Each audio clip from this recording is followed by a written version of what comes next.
सुरुदेखि अन्तिमसम्म तपाईको अगुवाईमा तपाईको हातमा राख्न चाहन्छु। सहायता गर्नुहोस् येशूको नाममा। आमेन। हुन्छ, दानियल भाइलाई धेरै धेरै धन्यवाद छ। उहाँले सुरुको प्रार्थना गरिसक्नु भएको छ। अब हामी त्यसै गरी अर्को एउटा अति नै मिठो भजन हामी गाउँछौँ, त्यो पनि ख्रिस्टीय भजनबाट छ। हामी सबैजना मिलेर त्यो भजन गाउनेछौँ। त्यो भजन चाहिँ रहनेछ येशू कस्तो प्यारो मित्र। येशू कस्तो प्यारो मित्र भन्ने भजन हामी सबैजना मिलेर गाउनेछौँ।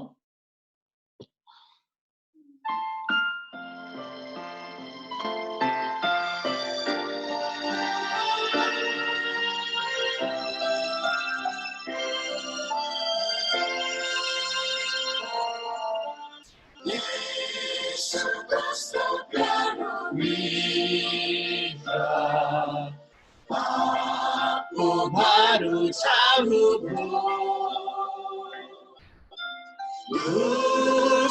ईश्वरका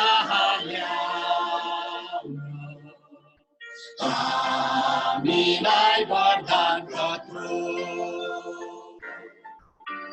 कति शान्ति सुखमा कति दुःख व्यर्थैमा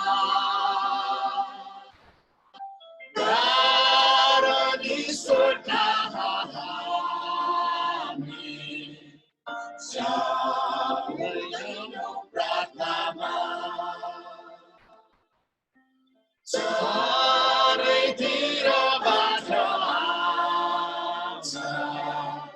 सङ्कट क्लेश र परीक्षा हरेसानो पर्दैन ख्रिस्टलाई भनौँ प्रार्थनामा रसुलका साथी यस्तो मित्रता पाउँदा सब कमजोरी यसो बुझ्छ ख्रिस्टलाई भनौँ प्रार्थनामा हामी छौँ निर्बल भागी चिन्ता बोझले लागिछ हाम्रो आशा प्रभु येशूलाई भनौँ प्रार्थनामा हाम्रो दुःख उठाइलाले ख्रिस्टलाई भनौँ प्रार्थनामा उसले रक्षा गर्छन् हाम्रो शान्ति पाउँछ उनैमा।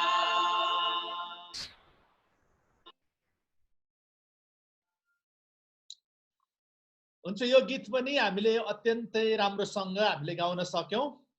यो गीतले साँच्चै नै भन्छ कि येशू चाहिँ कस्तो प्यारो मित्र हुनुहुन्छ अनि हाम्रो सबै थोक चाहिँ येशूमा हामी राख्न सक्छौं भनेर यो गीतले हामीलाई भन्दै थियो। पछिल्लो चोटि हामीसँग जोडिनु भएको जतिजना हुनुहुन्छ तपाईहरुलाई फेरि पनि स्वागत जनाउन चाहन्छु। हाम्रो शान्ता बहिनी, नासनको मम्मीलाई, अनि त्यसै पछाडि पछिल्लो पल्ट हामीसँग जोडिनु भएको हुनुहुन्छ हाम्रो हेमन्त सरलाई, पास्टर हेमन्तलाई पनि स्वागत छ। अनि हामीसँग जोडिनु भएको छ इन्दिरा भाउजू, अनि त्यस पछाडि एनोस, तपाईहरुलाई पनि स्वागत छ। अनि अरु जतिजना हामीसँग जोडिनु भएको छ, कतिजना नेटवर्क समस्याले गर्दाखेरि हामीसँग डिस्कनेक्ट हुनु भएको छ, उहाँहरु जोडिँदै गर्नुहुन्छ। तर हामी अब हाम्रो संगतिलाई निरन्तर रूपमा अगाडि बढाउने छौं। र यो समयमा बाइबलको खण्डबाट मेरो श्रीमती सुषमाले एउटा खण्ड पढ्नुहुनेछ अनि त्यस पछाडि हामी परमेश्वरलाई सबैजना मिलेर केही समय आराधना गर्नेछौँ। हुन्छ, यहाँहरू सबैलाई जय मसीह। म पहिलो इतिहास 16 को 23 र 24 लाई म पढ्दैछु। पहिलो इतिहास 16 अनि त्यसको 23 र 24। यहाँ यसरी लेखिएको छ, हे सारा पृथ्वीका मानिस हो, परम प्रभुको निम्ति गाओ, दिनहुँ उहाँले दिनुभएको उद्धारको घोषणा गर। 24 जातिहरूका बीचमा उहाँको महिमाको घोषणा गर, सारा मानिसहरूको बीचमा उहाँका अचम्मका कामहरूको वर्णन गर। आमेन। हामी यहाँ जसरी 23 र 24 मा हेर्छौं, हे सारा पृथ्वीका मानिस हो, परम प्रभुको निम्ति गाओ, दिनहुँ उहाँले दिनुभएको उद्धारको घोषणा गर। है, जब हामी परमेश्वरलाई साँच्चै नै धन्यवाद दिन्छौं, यहाँ वचनले भने चाहिँ उहाँको कामहरूको घोषणा गर्छौं अनि गएको दिनहरूमा उहाँले अचम्मको कुराहरू जसरी तपाईं र मेरो जीवनमा गर्नुभयो, हेर्ने मौका दिनुभयो, अनुभव गर्ने मौका दिनुभयो, जब यो कुराहरूलाई हामी साँच्चै नै मनन गरेर प्रभुलाई धन्यवाद दिन्छौं भने आउँदो दिनहरूको निम्ति पनि प्रभुले हाम्रो निम्ति त्यो बाटोहरू खुल्ला गरिदिनुहुन्छ हाम्रो विश्वासमा। अनि जब हामी यो पदहरूलाई अझै गहिरेर हेर्छौं, परमेश्वरको उद्देश्य के त?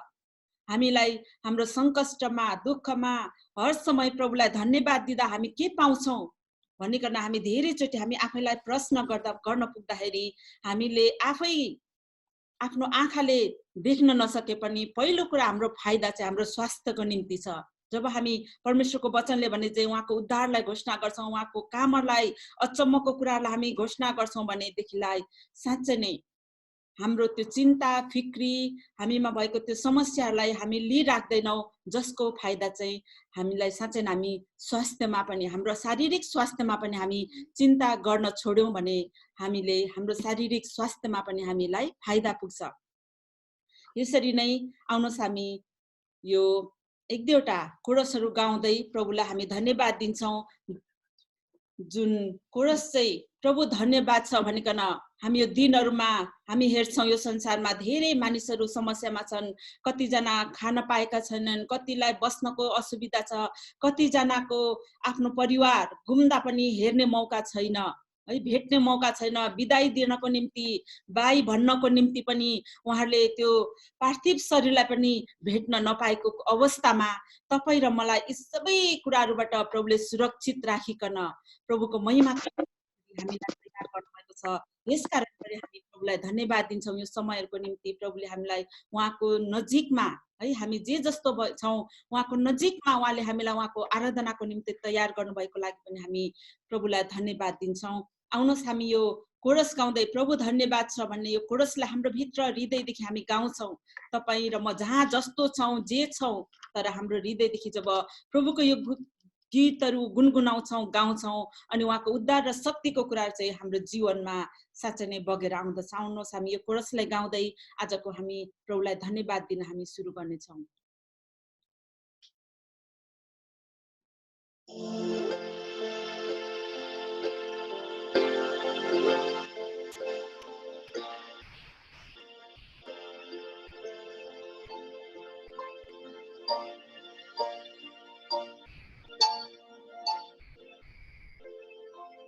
प्रभु धन्यवाद छ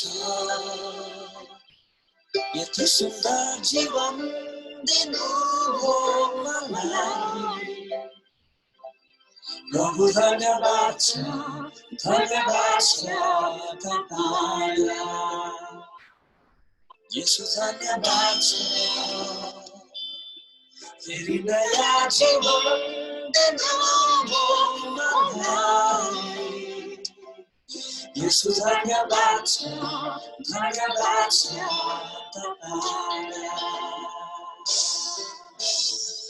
Lord.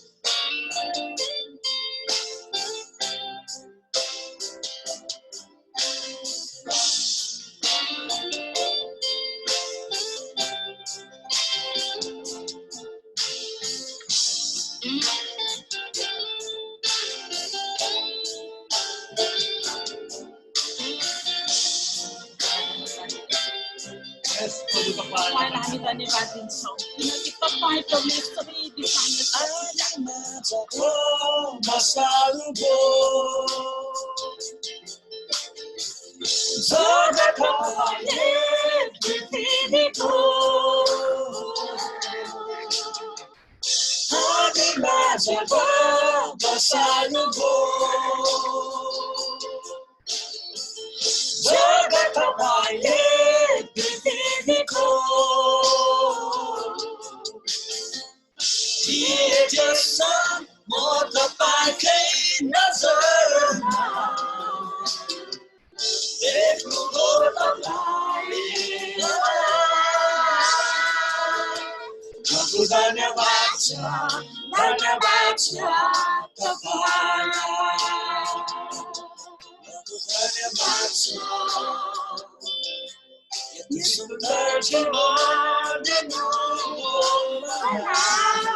संसारमा सबै समयको माझमा सबै घटनाको माझमा सबै समस्याहरूको माझमा तपाईले हाम्रो निम्ति दिनुभएको सुरक्षा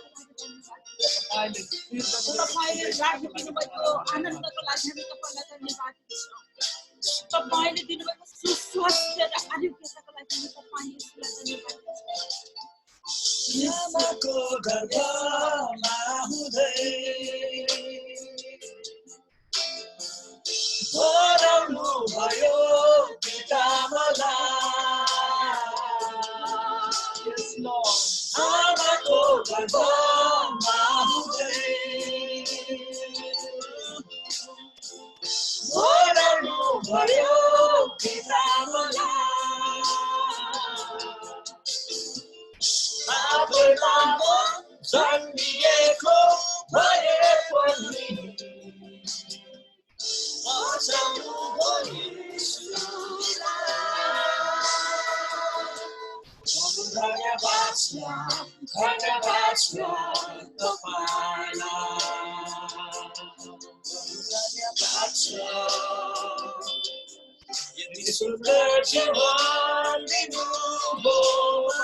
यसरी तपाईको महिमा र आराधनाको निम्ति तयार गर्नुभयो तपाईलाई धन्यवाद दिनको निम्ति हामीलाई सुस्वास्थ्य र आरोग्यता तपाईले हामीलाई आत्मिक चङ्गाई मात्र होइन प्रभु तर शारीरिक चङ्गाई र सुरक्षामा तपाईले हामीलाई तपाईको रगतले साँच्चै नै त्यो रगत आलो रगतले प्रभु हामीलाई फेरि गर्न राख्नुको लागि धन्यवाद परमेश्वर जसले प्रभु आज हामीलाई मात्र होइन हाम्रो मण्डलीहरूलाई हाम्रो आफन्तहरूलाई हाम्रो छर छिमेकीहरूलाई हाम्रो साथीहरू जसलाई हामी नजिकबाट चिन्छौँ हरेकलाई तपाईँले दिनुभएको सुरक्षाको लागि हामी धन्यवाद दिन्छौँ प्रभु धन्यवाद दिन्छौँ प्रभु तपाईँको महिमा यस लर्ड तपाईको नामको महिमा हामी तपाईँ परमेश्वरको नामलाई धन्य गर्छौँ तपाईँ परमेश्वरको नामको स्तुति हामी महिमा अनि प्रशंसा आज हामी हाम्रो जीवनबाट गर्दछौँ तपाईको नामको स्तुति र तपाईको नामको महिमा तपाईको मर्सी तपाईको कृपाको लागि हामी तपाईँ परमेश्वरलाई धन्यवाद दिन्छौँ प्रिय प्रभु तपाईको नामको स्तुति अनि तपाईको नामको महिमा होस् प्रभु हामी साच्चै तपाईलाई धन्यवाद भन्छौँ थ्यांक यू जीसस प्रभु तपाईको नामको महिमा धन्यवाद धन्यवाद धन्यवाद प्रभु साच्चै नै प्रभु आज हामीले आराधना हामी गर्छौँ तपाईलाई हाम्रो महिमा नजिकको हामीले चिनेको व्यक्तिलाई पनि त्यो सन्तुष्टमा भएको भए हामीले खुल्ला हृदयले हामीले तपाईलाई धन्यवाद दिन सक्दैनौँ तर आजको दिनसम्म प्रभु हाम्रो प्रार्थना हरेकलाई तपाईँको सुरक्षा भित्र तपाईँले राख्नुभएको छ तपाईँको रगतको छाप लगाउनु भएको छ यसकारण हामी तपाईँलाई धन्यवाद दिन्छौँ This kind of yes, Lord. तिम्रो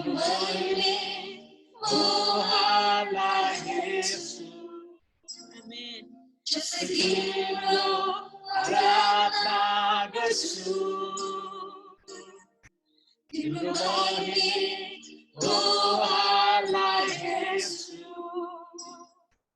तिम्रो उपस्थिति भित्र जब पस्छु तिम्रो प्रेमको अनुभव गर्छु लगेका सोचका हृदयको एक हुन्छ आत्मा र शरीरको एक हुन्छ आत्मा र शरीरको एक हुन्छ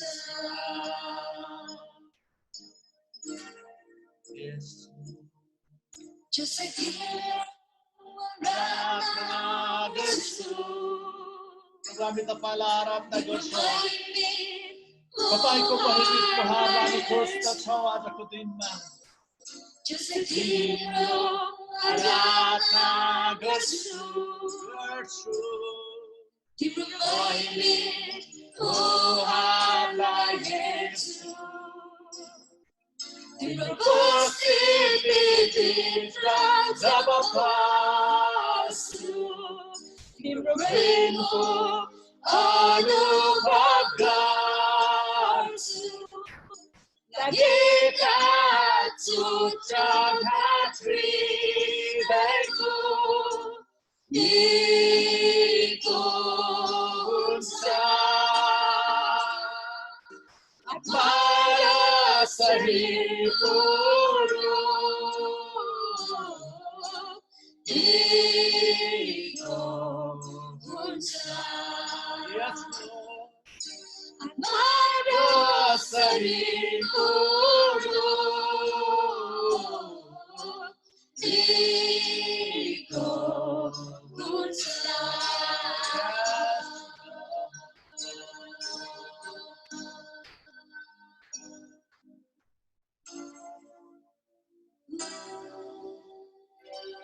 साँच्चै नै हामी तपाईँ र हामी प्रभुको आराधनाको निम्ति छौँ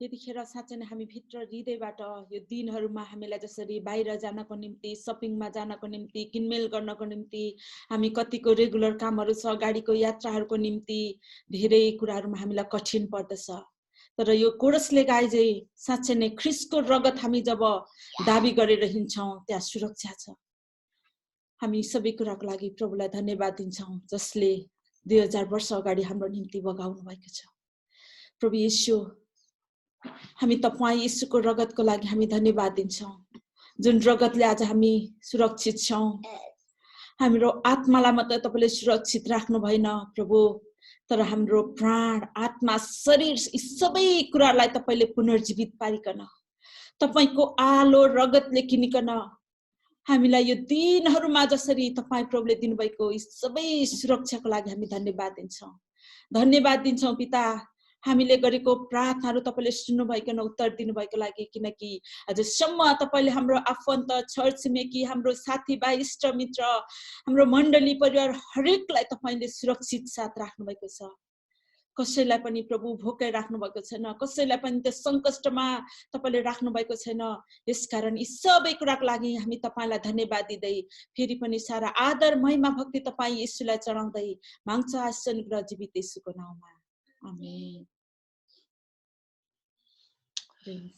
हुन्छ हामी सबैजना मिलेर परमेश्वरलाई एकदम राम्रोसँग हामीले आराधना दिन पाएका छौं अब सबै प्रत्यक्ष रूपमा एकसाथ भेला भएर हामीले नाच्दै गाउँदै उफ्रिँदै परमेश्वरलाई महिमा दिए जस्तो त हुँदैन स्क्रिनमा तर पनि हामीले कम से कम आफ्नो प्राणलाई बचाउने काम गरेका छौं थोरै भए पनि हामीले परमेश्वरलाई आराधना अनि महिमा दिन पाएका छौं यसरी सँगै स्क्रिनमा भेला भएर र आज सधैँ भन्दा अलिक फरक छ सधैँ चाहिँ हामी परमेश्वरको वचन सुन्थ्यौँ, हामीले लगातार परमेश्वरको वचन सुनेको 3 हप्ता भयो। अनि आज चाहिँ वचन हामी एकदम छोटो सुन्छौँ, बढीमा 5 मिनेटदेखि 7 मिनेट, तर त्यो भन्दा अरु थुप्रै जनाबाट थुप्रै कुराहरू आज हामी सुन्ने छौँ। र म पहिलो समय चाहिँ यति बेला हाम्रो प्रिय भाइ कमललाई दिन्छु। अनि भाइ कमलले चाहिँ उहाँले यो लकडाउनको समय चाहिँ कसरी उपभोग गरिरहनु भएको छ, अब कसरी उहाँले चाहिँ यसलाई सदुपयोग गर्नुभएको छ, उहाँको आफ्नो एक्सपिरियन्सहरू हामीलाई सेयर गर्नुहुन्छ, उहाँको आफ्नो अनुभवहरू, अनि उहाँको अनुभवबाट हामीले पनि केही न केही सिक्न सक्छौँ। हुन्छ यो समय भाइलाई। सम्पूर्ण मण्डली परिवारलाई मेरो अभिवादन जय मसी। हुन्छ, मलाई यो समय दिनुभएकोमा पास्टर दाजु परिवारलाई धेरै धेरै धन्यवाद दिन चाहन्छु। यो लकडाउनमा अवश्य नै के गर्ने कसो गर्ने भन्ने अलमल्ल चाहिँ म पनि परेको थिएँ। सबैजना हाम्रो सबैको अनुभव होला पक्कै पनि। म पनि सुरुमा जुन 1 हप्ताको जस्तो सुरुको समयमा चाहिँ अब के गर्ने कसो गर्ने नै त दिमागले कामै गर्न छोडे जस्तो भएको थियो। अनि न्युजहरू पढ्ने, त्यस्तै न्युजहरू हेर्ने, त्यस्तो गर्दै बसेँ। अनि लगभग अब 1 हप्ता जस्तो पछि चाहिँ मलाई लाग्यो कि अब चाहिँ यो लकडाउन चाहिँ लम्बिने नै रहेछ, अब यो कोरोना छिटै जानेवाला छैन रहेछ भन्ने लागेपछि चाहिँ अनि मैले चाहिँ अब चाहिँ यो समयलाई, यो जुन लकडाउनमा बसेको समयलाई चाहिँ कसरी सदुपयोग गर्ने भन्ने तरिकाले चाहिँ म आफैले मजाले योजना बनाएँ, आफैले प्लानहरू गरेँ। अनि त्यस पछाडि चाहिँ मैले धेरै कुराहरू सिक्दैछु भनौँ। अहिले चाहिँ आफ्नै रुम, आफ्नै कोठालाई नै मैले चाहिँ एउटा तालिम केन्द्र जस्तै बनाएको छु। अनि हुन त यसमा केही पनि छैन अहिले, अब यहाँ तालिमको लागि चलाउने सामग्रीहरू त छैन, तर पनि यो इन्टरनेटले चाहिँ मेरो लागि चाहिँ धेरै ठुलो एउटा सिक्ने एउटा क्षेत्र भएको छ। अनि यहाँबाट चाहिँ मैले धेरै कुराहरू अहिले सिक्दैछु। अनि मैले यो समयलाई चाहिँ एकदम प्रोडक्टिभ तरिकाले बिताउँ, धेरै चिन्ता फिक्री कता के हुँदैछ यस्तो सबै ध्यान लगाएर अनि कहीँ पनि पुग्ला जस्तो चाहिँ लागेन। यस कारणले चाहिँ मैले समय चाहिँ एकदमै सदुपयोग गर्दैछु अहिले। मैले चाहिँ अहिले अब हुन त तपाईँहरूले पहिला देखिहाल्नुभयो, मेरो दारी चाहिँ झ्याप्पै उम्रेको छ। यो लकडाउनभरिमा पहिलो त त्यही हो। तपाईँहरूले देख्नुभएको चाहिँ अहिले यो फोटोमा, यो भिडियोमा तपाईँले देख्नुभएको छ, मेरो दारी मात्रै देख्नुहुन्छ। अब दारीभित्रको रहस्य चाहिँ अब तपाईँहरूलाई म भन्छु। अनि जुन चाहिँ अहिले म तपाईँहरूले देख्नुहुन्न, तर त्यो कुराहरू चाहिँ म तपाईँहरूलाई सुनाउँछु। मैले चाहिँ लकडाउनमा चाहिँ पहिलो कुरो चाहिँ मैले कलेजबाट ल्याएको बुक्सहरू थुप्रै थियो, लाइब्रेरीबाट ल्याएको बुक्सहरू, अन्त बुक्सहरू पढ्न थालेँ। अनि पढ्दै गएपछि मैले चाहिँ अब नबुझेको शब्दहरू यसरी लिस्ट डाउन गर्दै जाँदाखेरि मैले लगभग 400 यस्तै 400 प्लस 450 सम्मको वर्ड मिनिङहरू चाहिँ मैले चाहिँ घोकेँ। जुन चाहिँ वर्ड मिनिङ मैले कहिले पनि सुनेको पनि थिइनँ, देखेको पनि थिइनँ। अनि त्यस्तो वर्ड मिनिङहरू चाहिँ मैले लगभग 450 जति चाहिँ मैले शब्द अर्थहरू घोकेर सिद्ध्याएको छु। अनि त्यति शब्दहरू चाहिँ अब भनौँ न मेरो शब्द मेरो आफ्नै शब्दकोशमा भण्डार भयो। अनि त्यस पछाडि चाहिँ मैले अलिकति, तपाईँले मलाई देख्नुभएको छैन, म अलिकति घटेको छु। लकडाउनमा प्रायः मान्छे घरमा बसेपछि मोटाउँछन् होइन, धेरैजना सायद मोटाउनु भयो होला, तर म चाहिँ घटेको छु। लगभग 3 किलो मेरो वेट घटेको छ। अनि कसरी घटाएँ यो चाहिँ मेरो चाहिँ आफ्नै यो मेरो रुटिनमै चलेको। बिहान र बेलुका चाहिँ मेरो लगभग आधा घन्टा बिहान, आधा घन्टा बेलुका चाहिँ मेरो एक्सर्साइज हुन्छ। अनि यसरी चाहिँ म चाहिँ आफ्नो फिटनेस भनौँ, आफ्नो हेल्थलाई पनि एकदमै केयर गरेर चाहिँ मैले मेन्टेन गरिरहेको छु। अनि मेरो यो पनि एउटा उपलब्धि नै भनौँ।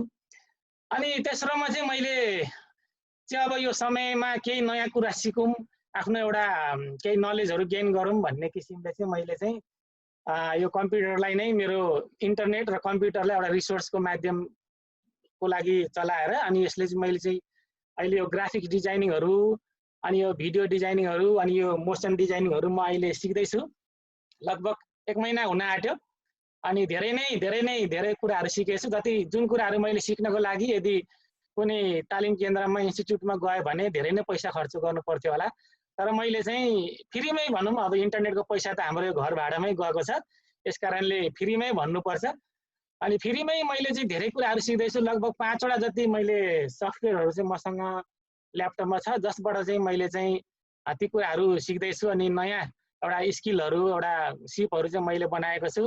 अनि आशा छ यो लकडाउन लगभग सकिएपछि चाहिँ केही नयाँ कुरो चाहिँ सिकेरै म निस्किनेछु, अनि केही प्रगति चाहिँ म गर्नेछु जस्तो चाहिँ मलाई अहिले चाहिँ लागेको छ।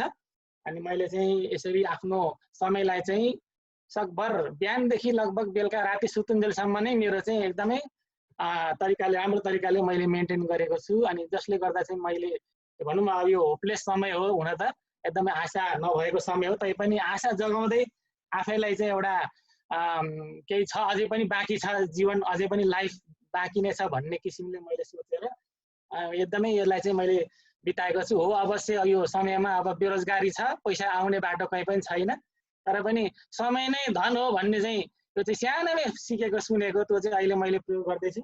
अनि यो समयलाई नै एउटा धनको रूपमा प्रयोग गरेर यो समयलाई नै मैले चाहिँ आफूलाई एउटा अब आफ्नै एउटा आत्मिक वृद्धि, शारीरिक वृद्धि, अरू के हुन्छ होइन, आफ्नै मानसिक वृद्धि, आफ्नै व्यक्तिगत पर्सनल डेभलपमेन्टमा लगाएको छु। यसरी चाहिँ मैले सिक्दै आइरहेको छु। अनि यस कारणले मलाई यो लकडाउनमा घाटा भयो भन्ने चाहिँ मलाई लागेको छैन। अनि पैसा बाहेक सबै कुराहरू चाहिँ मैले यो लकडाउनमा चाहिँ गेन अथवा भनौँ प्राप्त गरेको छु। अनि यसमा म परमेश्वरलाई धन्यवाद दिन चाहन्छु। हुन्छ, धन्यवाद। जय मसी। कमल भाइलाई धेरै धेरै धन्यवाद छ। हामीले साँच्चै नै उत्साहजनक कुरा सुन्न सक्यौँ। यो लकडाउनको अवस्थालाई पनि उहाँले कसरी सदुपयोग गर्नुभयो, 450 जति नयाँ शब्द सिक्नुभयो, त्यस पछाडि अरू कम्प्युटर सम्बन्धी थुप्रै कामहरू, भिडियो एडिटिङ, ग्राफिक डिजाइनिङको कुराहरू चाहिँ सिकिरहनु भएको छ भनेर उहाँले एकदम उत्साहजनक कुरा हाम्रोमा राख्नु भएको छ। साँच्चै नै यो तपाईँ र मेरो निम्ति पनि प्रेरणा हुन सक्छ। अनि तपाईँ र हामीले पनि यसरी नै क्रिएटिभ तरिकाले एकदम सकारात्मक तरिकाले यो समयलाई सदुपयोग गर्न सक्छौँ। अब यो समयमा हाम्रो बीचमा एउटा पारिवारिक गीत लिएर रोहित सुनारको परिवार आउँदै हुनुहुन्छ। म उहाँहरूलाई एउटा समय दिन्छु। उहाँहरूले चाहिँ सपरिवार मिलेर, उहाँको परिवारमा 5 जना सदस्य छ, सबैभन्दा धेरै सदस्य हामी पनि 4 जना मात्रै छौँ, उहाँहरूकोमा 5 जना छ, त्यसकारण उहाँहरूलाई म यो समय दिन्छु। तपाईको माइक्रोफोनलाई अनम्युट गरेर गीत सुरु गरिदिन सक्नुहुनेछ। ओस्लो नेपाली मण्डलीमा यो जुम संगतिमा जोडिनु भएका सम्पूर्णलाई मेरो ख्रिस्टीय अभिवादन। जय मसी। जय मसी। हजुर, सबैलाई भेट्दा एकदम खुसी लाग्छ। अनि हामीले चाहिँ आज 474 नम्बरको गीत गाउने निर्णय गरेका छौँ र त्यो गीत पनि पुरा छ, 2 भाग छ। त्यसलाई आधा गाएर चाहिँ अनि फेरि मैले चाहिँ यो समयको सदुपयोग गर्नको लागि चाहिँ एउटा बाइबल पद जुन चाहिँ हामी यो समय अनुसार चाहिँ एकदम सान्दर्भिक पद चाहिँ मैले पढ्ने चाहिँ अलिकति जमर्को गरेको छु। र यो चाहिँ भजन सङ्ग्रह 121 को 5 देखि 8 सम्म छ। तपाईहरुले पनि हेर्न सक्नुहुनेछ। भजन सङ्ग्रह 121 को 5 देखि 8 सम्म म पढ्ने छु। यहाँ यसरी लेखिएको छ, परमप्रभु तिम्रो रक्षक हुनुहुन्छ, परमप्रभु तिम्रो दाहिने हाततिरको तिम्रो छहारी हुनुहुन्छ। दिउँसो घामले तिम्रो हानि गर्ने छैन, न त जुनले राति तिम्रो कुनै हानि गर्नेछ। परमप्रभुले तिमीलाई सबै विपत्तिबाट जोगाउनु हुनेछ, उहाँले तिम्रो प्राणको रक्षा गरिदिनु हुनेछ। तिमी बाहिर जाँदा र भित्र आउँदा परमप्रभुले तिम्रो रक्षा गरिनु हुनेछ, अहिले अनि सदा सर्वदा कालसम्म। आमेन। आमेन। यो समयमा सबैजना भित्रै नै छौँ, त्यस कारणले गर्दाखेरि यहाँ लेखिएको छ अन्तिम पदमा, बाहिर जाँदा र भित्र जाँदा होस् अथवा बाहिर जाँदा होस्, परमेश्वरले चाहिँ सदा कालसम्म चाहिँ हाम्रो चाहिँ रक्षा गर्नुहुनेछ। त्यस्तै किसिमको एउटा गीत हामीले रोजेको छौँ। 474 नम्बरको गीत छ, भजन नम्बर 474 नम्बरको। यसमा चाहिँ यसरी लेखिएको छ, सारा सृष्टिको मालिक तपाईँ, सारा सृष्टिको रक्षक तपाईँलाई हामी आदर प्रणाम चढाउने कुरा छ। हुन्छ, हामी सुरु गर्नेछौँ, स्वीकार्नु होला।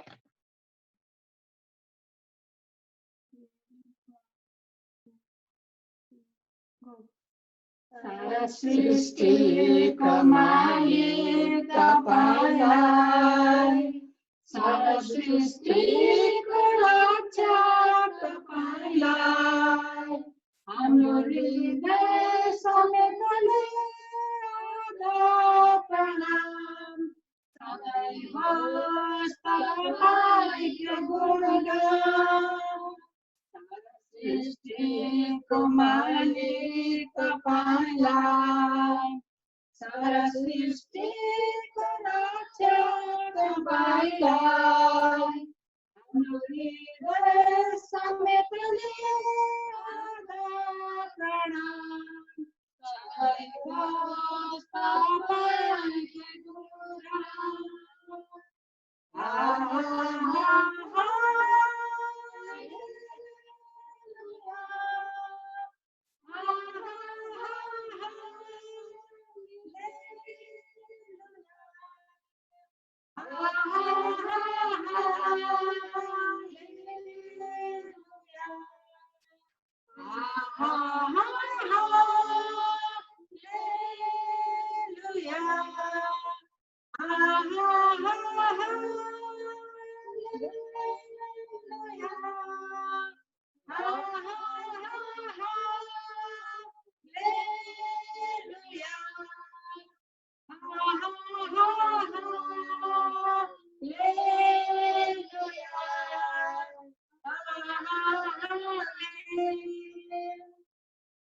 संसार टलेर जानेछ, टल्ने छैन तपाईँको वचन, बितेर जानेछ यो जीवन, तर विश्वासी मर्दैन कहिले।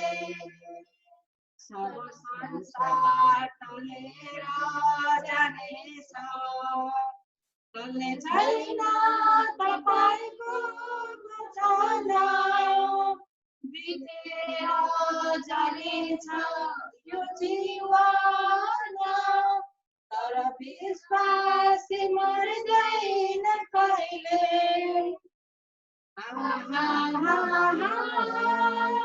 हालेलुया,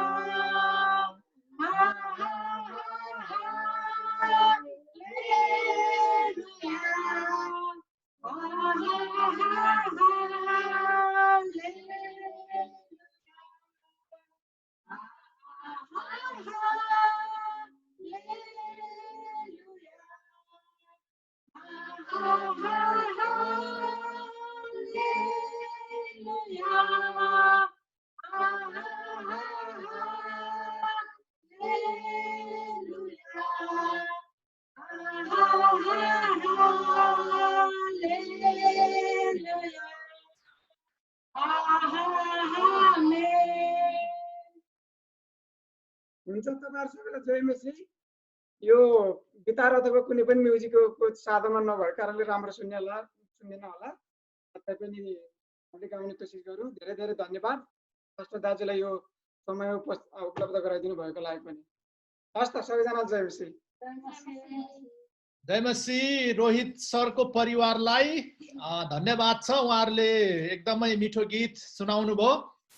तपाईहरू पनि अब तयारी अवस्थामा बस्नुहोस्, पालो आउन सक्छ। अब यो समयमा मैले तपाईहरुलाई हप्तै पछि हरेक दिन एउटा बाइबलको पद याद गर्न दिएको छु। कतिले याद गर्नु हुँदैछ, कतिले गर्नु भएको छैन। अचानक सोध्यो भने तपाईहरुलाई लाज पनि पर्न सक्छ। त्यसले गर्दाखेरि तर सोध्ने रहेछ भनेर फेरि मिटिङै छोडेर नभागी हाल्नुहोस्, केही छैन। आज सीमित व्यक्तिहरूले हामीलाई यो बाइबलको याद गरेको पदहरू भन्नुहुनेछ। सबैभन्दा पहिला म यो समय प्रसन्न मगरलाई दिन्छु। प्रसन्नले एउटा बाइबलको पद हाम्रो माझमा सुनाउनु हुनेछ। सबैजनालाई जय मसीह। आज म यहोशू 1:9 भन्न आँटेको छु। तँलाई मेरो आज्ञा छ, बलियो र खुबै साहसी हो, न डर निराश नहो, किनकि त जहाँ गए पनि परमप्रभु तेरा परमेश्वर तेरा साथमा हुनुहुनेछ। आमेन आमेन। प्रसन्नले यहोशू 1:9 पद हाम्रो माझमा सुनाएको छ। बहिनीलाई, छोरीलाई परमेश्वरले आशिष दिउन्। अब यो बाइबलको पद सुनिसकेपछि पछिल्लो पल्ट हामीसँग जोडिनु भएको हाम्रो बुटवलबाट पास्टर दीपक जोडिनु भएको छ। उहाँलाई, हाम्रो पास्टरज्यूलाई धेरै धेरै स्वागत छ। अस्ट्रेलियाबाट बहिनी प्रसन्न तामाङ जोडिनु भएको छ, उहाँलाई पनि धन्यवाद छ। अनि हाम्रो भाइ विक्रम अवालले जोडिनु भएको छ, उहाँलाई पनि स्वागत छ। त्यसैगरी हाम्रो भाइ विशाल जोडिनु भएको छ। विशाल भाइले आज हाम्रोमा चाहिँ एउटा मिठो गीत सुनाउँदै हुनुहुन्छ, उहाँलाई पनि स्वागत छ। अरू जतिजना जोडिँदै हुनुहुन्छ उहाँहरूलाई स्वागत गर्दै अब हामी अगाडि बढ्छौँ। र यो समयमा हाम्रो भाइ अर्जुनको परिवारले चाहिँ यो लकडाउनको समय कसरी बिताइरहनु भएको छ, छोटकारीमा 3 मिनट जतिको टाइम लिएर उहाँको यसो लकडाउनको अनुभवहरू हामी माथि बाँड्नु हुनेछ। र यो समय भाइ अर्जुनलाई। हुन्छ, यहाँहरू सबैजनालाई हाम्रो तर्फबाट जय मसी। सुन्दै हुनुहुन्छ मलाई? एकदम मजाले सुनेको छ। ल हुन्छ, धन्यवाद छ। अब यो बन्दाबन्दीको बेलामा कसरी समय बिताउने भन्ने त अब सबैलाई अब चासोको विषय भएको होइन। अब तर मलाई चाहिँ यो समय कसरी बिताउने होला भन्ने चाहिँ एकदमै भएन। हाम्रो परिवारलाई चाहिँ त्यो हामी दुईजनालाई चाहिँ त्यो महसुस भएन। अब यसको 1-2 कारणहरू थियो।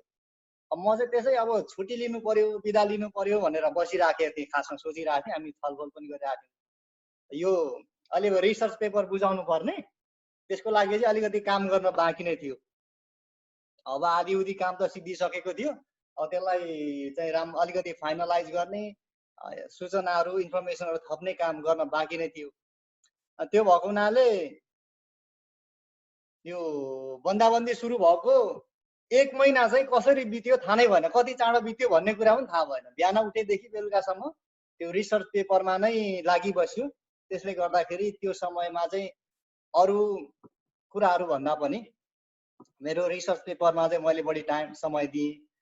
अनि त्यस पछाडि अब त्यति हुँदाहुँदै पनि एज अ फ्यामिली हामीले परिवारमा चाहिँ कसरी यो समयलाई बिताउने त भन्ने कुरालाई चाहिँ हामीले एउटा बाइबल एप्स छ, यो चाहिँ तपाईँहरूले पनि युज गर्न सक्नुहुन्छ। यो के भन्नु, यु भर्जन भन्ने एउटा बाइबल एप्स छ। त्यसमा चाहिँ थुप्रै प्लानहरू हुँदो रहेछ। अब त्यसमा चाहिँ अब आफ्नो इन्ट्रेस्ट अनुसारको विषय अनुसारको प्लान, अब कसैलाई अब म्यारिजको बारेमा प्लान पढ्ने हो कि अब कुनै एउटा विषयमा अब प्लानहरू चाहिँ थुप्रै खालको महिना दिनको अथवा कुनै चाहिँ वर्ष दिनको प्लानहरू छ। हामी चाहिँ यो महिना दिनको म्यारिज प्लान पढिरहेका छौँ। यसले चाहिँ वास्तवमा श्रीमान श्रीमतीले कसरी एकले अर्कालाई चिन्न सक्छ अथवा एकले अर्कालाई कसरी अझ धेरै श्रीमान श्रीमतीको सम्बन्धलाई चाहिँ प्रगाढ बनाउन सकिन्छ भन्ने कुरा चाहिँ सिकिन्छ। यो बाइबल पदसँगै रिलेटेड गरेर अब त्यो कसले लेखेको त्यो चाहिँ थाहा भएन होइन। अब त्यसमा चाहिँ म कन्फ्युजै छु। तर सायद त्यो लेखाइहरू हेर्दा चाहिँ नि एक्सपर्टै हुनुपर्छ, एकाडेमिक व्यक्तिले नै त्यो तयार गरेको हुनुपर्छ। त्यसमा चयन गरेका शब्दहरू, भाषाहरू होइन, त्यो गर्दाखेरि धेरै चल्दैछ यो चाहिँ। अनि सँगै हुनुपर्छ भन्ने छैन। अब यो क्रस बोर्डर हामी चाहिँ इन्टरनेटको माध्यमबाट जतै पनि यसलाई कनेक्ट गर्न सक्छौँ। त्यसलाई चाहिँ तपाईँहरूले पनि अब चाहनुहुन्छ भने चाहिँ विवाहित जोडीहरूले चाहिँ प्रयोग गर्न सक्नुहुन्छ। किनभने त्यसमा चाहिँ तपाईँले चाहिँ आफूले सिकेको कुरा चाहिँ तुरुन्तै त्यसमा लेखेर पनि राख्न सक्नुहुन्छ। त्यसपछि एकले अर्कालाई के लेखेको छ त्यो पनि सेयर गरेर हेर्न सक्नुहुन्छ एकले अर्काको। त्यसले चाहिँ हामीलाई धेरै मद्दत गरेको छ। अरू एक्सर्साइजको कुराहरू पनि भइराखेको छ। अनि यो समय चाहिँ विशेष गरिकन परमेश्वरसँग नजिक हुने सम्बन्ध हामीलाई श्रीमान श्रीमतीलाई बहुत समय दियो। अब विवाह गरेर झन् अब 1.5 वर्ष बितिसक्दाखेरि श्रीमान श्रीमती यसरी यति लामो समयमा 24 घण्टा घरमा बिताएको समय थिएन होइन। अब श्रीमती घरमा हुँदाखेरि म काममा हुँदाखेरि श्रीमती घरमा होइन। 7-8 घण्टाभन्दा 6-7 घण्टा 7-8 घण्टाभन्दा बढी समय चाहिँ हामीले कहिले समय बिताएको थिएनौँ। तर यो समयमा चाहिँ पुरै हामी 24 घण्टा नै श्रीमान श्रीमतीसँगै बसेर एउटा समय बिताउने पनि भएको छ। एकले अर्कालाई जो धेरै बुझ्ने यो समय पनि मिलेको छ। अनि त्यही बिचमा अब के गर्ने भन्ने भयो होइन। अनि म कहिलेकाहीँ चाहिँ यसो कविताहरू पनि लेख्ने गर्छु, अब ठुटे कविताहरू। अब मैले चाहिँ मेरो श्रीमतीलाई सम्झेर एउटा कविता पनि लेखेको थिएँ। तपाईँहरूको माझमा चाहिँ त्यो कवितालाई म राख्न चाहन्छु। जाउँ मायालु भन्ने एउटा कविताको शीर्षक छ। त्यो छोटो कविता म तपाईँहरूको माझमा राख्न चाहन्छु। तपाईँहरूले पनि आफ्नो श्रीमतीलाई सम्झेर यो राख्न सक्नुहुनेछ। जाउँ मायालु त्यो पर समुद्रको किनारासम्म पुगेर आउँ, बसन्त ऋतुसँगै पलाउँदै गरेको मुना झैँ हाम्रो मायालाई खुल्ला आकाश मुनि न्यानो धरतीको आँगनमा रमाउन दिउँ। मौसम मनोरम छ, समयको कुनै पाबन्दी छैन, अनि हामी सँगै सँगै पाइला चाल्न तल्लीन छौँ। जिन्दगीका सुख दुःख साटासाट गर्न एकबद्ध छौँ। त्यसैले जाउँ मायालु त्यो पर समुद्र किनारासम्म पुगेर आउँ। गोधुली साँझमा झलमल्ल भए रमाएको सूर्य झैँ हामी पनि कोमल हातहरू समाउँदै पाइलामा पाइला मिलाउँदै वर्षौंपछि बन्धनबाट छोडिएका प्राणीहरू झैँ खुल्ला संसारमा रमाइरहेका ती मानिसहरूलाई एक नजर लगाउँदै त्यो पर समुद्र किनारा छेउमा भएको ओपेरा घरको खुल्ला आँगनमा एक फेरा लगाएर आउँ। त्यही ओपेराको शिरमा उभिएर हिउँदोले खुम्चाएका तन्तुहरूलाई फुकाउँदै भोलिको लागि झुरमुराउने योजनाहरूको भलाकुसारी गरेर आउँ। जाउँ मायालु त्यो पर समुद्र किनारा पुगेर आउँ। फर्की आउँदा समयले साथ दिएछ भने बिगलल्यान्ड पार्क पनि एक फन्का मारेर आउँ। खुल्ला प्रकृतिमा चिसो वा तातो नभनी ठिङ्ग उभिएका ती वास्तविक मानवलाई दर्शन गरेर आउँ। ती मानवहरू जो बगैँचाका फल खान अघिका जस्तै छन्, जसमा मानिसहरूको वास्तविकता झल्किएको छ, तिनै मानिसहरूलाई अवलोकन गर्दै मानिसहरूको वास्तविकतालाई बुझ्ने प्रयास गरौँ। अनि सम्झना स्वरूप खिचिक्का तस्बिरहरू पनि खिचौँला। जाउँ मायालु त्यो पर समुद्र किनारासम्म पुगेर आउँ। फर्केर आउँदा समयले साथ दिए बिगलल्यान्ड पार्क पनि एक फन्का मारेर आउँ। अनि हाम्रो एउटा सुन्दर दिनलाई अविस्मरणीय बनाऊ। धन्यवाद छ। कविता चाहिँ यति छ। अनि यो सँगसँगै मैले यो अध्ययन गरिरहँदाखेरि एउटा नेपालमा चाहिँ अब अलिकति म पेन्टिकोस्टल मुभमेन्टको चासो राख्ने भएको हुनाले यो नेपालमा पेन्टिकोस्टल मुभमेन्ट कसरी सुरु भयो, कहाँबाट सुरु भयो, नेपाली पेन्टिकोस्टल मुभमेन्ट चाहिँ अब संसारमा वर्ल्डमा हेर्ने भने चाहिँ अब अमेरिका असुज स्ट्रिटको मुभमेन्टबाट सुरु भएको छ।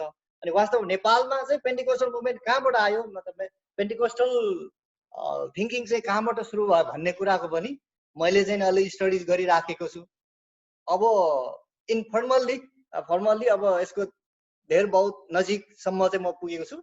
यसलाई चाहिँ प्रार्थना पनि गरेको छु, एउटा यसलाई चाहिँ आर्टिकलको रूपमा पनि विकास गर्ने भन्ने सोचसम्म पुगेको छु। प्रार्थना गरिदिनु होला। यसको लागि मलाई 2-4वटा डकुमेन्ट्सहरू मैले खोजिराखेको छु, अहिलेसम्म पाएको छैन। त्यो पाएँ भने चाहिँ सम्भवतः एउटा राम्रो नेपालमा पेन्टिकोस्टल मुभमेन्ट कसरी सुरु भयो अथवा पेन्टिकोस्टल चर्चेसहरूको विकास कसरी भयो भन्ने एउटा राम्रो एउटा डकुमेन्ट पनि यो सायद बन्दाबन्दीको समयमा यसले चाहिँ एउटा बाटो चाहिँ खुलाएको छ। हवस् त, धन्यवाद यहाँहरू सबैजनालाई। ल अर्जुन भाइले निकै मार्मिक कविता सुनाउनु भयो। बहिनी पछाडि पुरै लड्न आँटे जस्तो छ कविता सुनेर।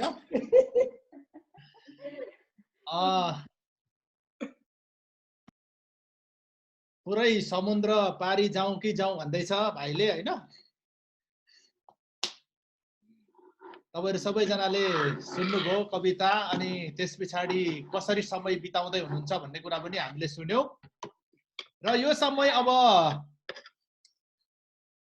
हामी नर्वेबाट पारी 7 समुद्र पारी हामी तर्छौं र हामीसँग हाम्रो आदरणीय पास्टर हुनुहुन्छ, पास्टर लक्ष्मी बस्नेत। उहाँले चाहिँ यो लकडाउनको समयमा कसरी सेवाकाई पुर्याइरहनु भएको छ, कसरी सेवा गरिरहनु भएको छ, छोटो बढीमा म उहाँलाई 3 मिनेट समय दिन्छु। उहाँले आफ्नो माइकलाई अनम्युट गरेर यो समय लिन सक्नुहुनेछ।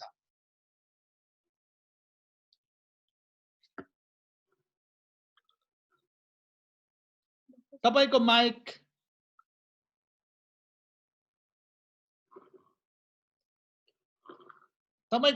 अनम्युट सुनेको छैन?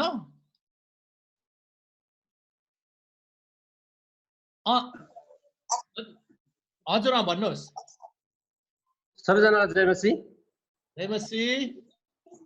म चाहिँ यो सङ्गतिमा गएको हप्तादेखि मात्रै जोडिँदैछु। मोबाइल चलाउन त्यति आउँदैन त, यहाँ छोराको सहायताले अहिले पनि यहाँ ब्याट्री सकिन आँटेछ, हतार यहाँ कान्छोलाई ल्याएर यहाँ सङ्गति बोल्न लाएँ। प्रभुलाई धन्यवाद होस्। विशेष गरी मलाई यो लकडाउनको समयमा कसरी सङ्गति गरिरहेको छ भन्ने कुराहरू म विशेष गरी तपाईँहरू कतिजना पास्टर अगुवाहरू हुनुहुन्छ, पास्टर अगुवाहरू अनि जतिजना मण्डलीहरू हुनुहुन्छ, अनि म चाहिँ एउटा पास्टर भएको हैसियतले यो लकडाउनको समयमा अलिकति लकडाउनभन्दा अगाडि चाहिँ म तेह्रथुमतिर गएको थिएँ। ठ्याक्कै तेह्रथुमबाट आइपुगेकै दिन लकडाउन भयो।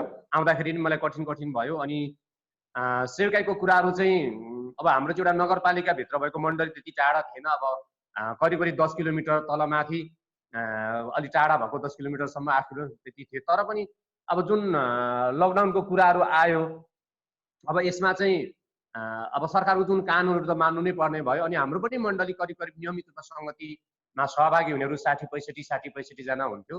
अब नियमित आउनेहरू। अब त्यसैलाई अब हामीले कसरी गर्ने भन्दा अब एकैचोटि पहिलो हप्ता चाहिँ हामी 81 बन्द गऱ्यौँ। कसरी यो योजना बनाउँदै हाम्रो 3वटा टिम चाहिँ नियमित रूपमा चाहिँ राम्रोसँग सङ्गति सबैहरू सङ्गति गरिराखेको छ। पहिलो हप्ता चाहिँ अलिकति व्यवस्थित चाहिँ भएन।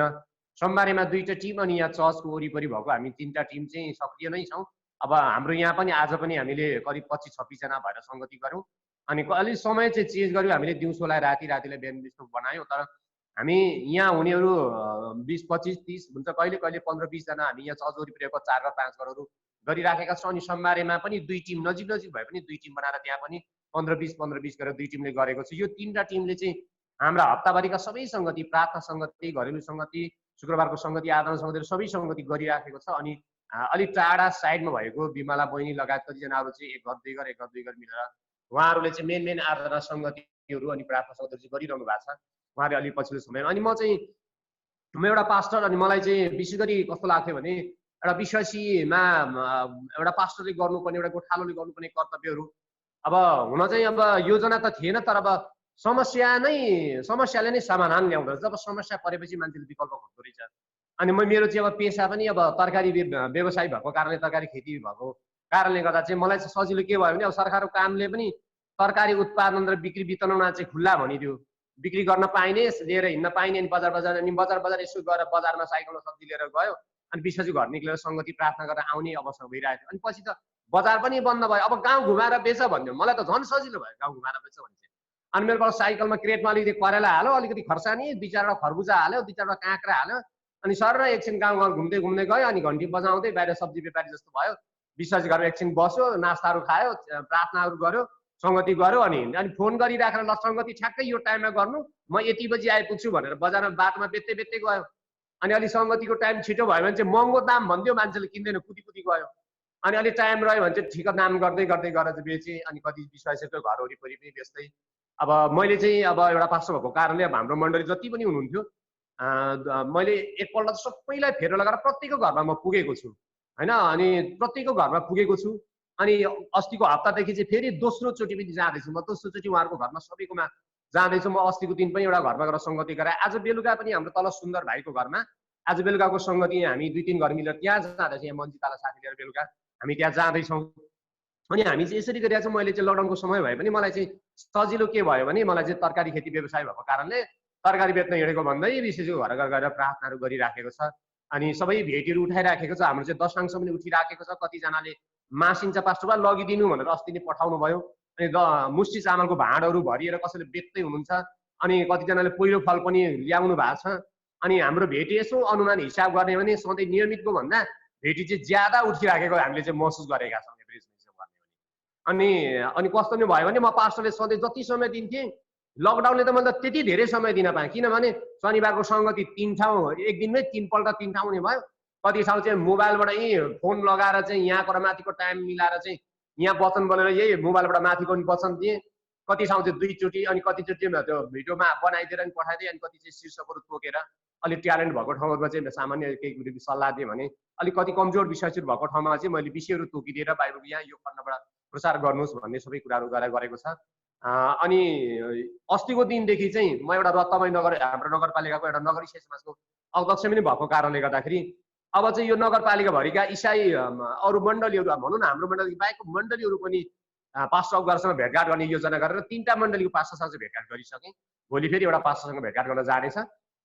प्लस हाम्रो नगरपालिका नगर इसाई समाजको तर्फबाट अलिकति राहत सङ्कलन गरेर 50,000 देखि 50,000 जति चाहिँ राहत सङ्कलन गरेर दिने भन्ने तयारी गरेर म एउटा अध्यक्ष भएको कारणले गर्दाखेरि त्यसमा पनि मैले अलिक सक्रिय भूमिका निर्वाह गर्नुपर्ने भएको कारण त्यसरी गरिरहेका छौँ। सङ्गति राम्रै छ। अनि अघि पनि यसो समीक्षा गर्दा उत्साहजनक भयो। अनि धेरै दिनदेखि तल डाम्रा भिटाएर पनि आज जे पर्ला पुलिसले कुट्यो नि कुटोस्, म त तपाईँको सङ्गति आउँछु पास्टर बाबु भनेर बिहानै फोन गर्नुभयो एकजना दिदीले।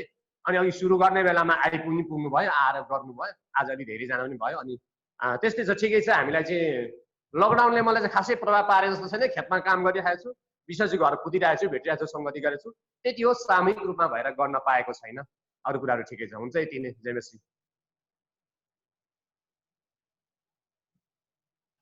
हुन्छ, पास्टर लक्ष्मी बस्नेतज्यूलाई धेरै धेरै धन्यवाद छ। उहाँले पनि कसरी सङ्गति गरिरहनु भएको छ यो समयमा भन्ने कुरा हामीलाई बताउनु भयो। अब यतिखेर हामी फेरि मिठो गीत सुन्छौँ।